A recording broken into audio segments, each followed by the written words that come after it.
যারা সামনে পরীক্ষা দিবেন ডাক বিভাগে, তাদের জন্য সবচেয়ে গুরুত্বপূর্ণ বিষয়গুলি হচ্ছে ডাক বিভাগের বিগত সালের প্রশ্নগুলি পড়া। কারণ হচ্ছে আমি ডাক বিভাগে ভাইবা দিয়েছিলাম এবং সর্বোচ্চ মার্ক হোল্ড করছিলাম। যাই হোক, দুর্ভাগ্যক্রমে আমার চাকরিটা হয়নি। কিন্তু আপনাদের জন্য আমার উপদেশ হলো, আপনারা ডাক বিভাগের যে বিগত সালের প্রশ্নগুলি আমি যেমন নমুনা দিলাম কয়েকটা, যেমন ডাক বিভাগ কত সালে প্রতিষ্ঠিত হয়? 1971 সালের 20শে জানুয়ারি। ফিলাটেলি কি?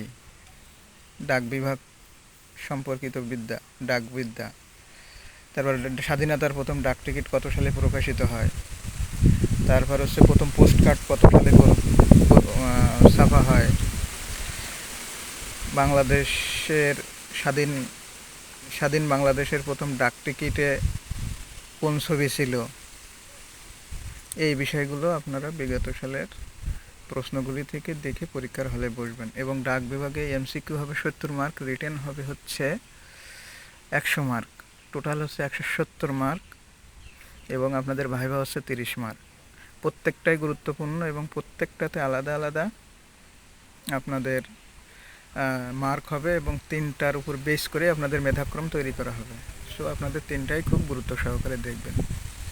আজকে এই পর্যন্তই। ভালো থাকবেন সবাই। আসসালামু আলাইকুম।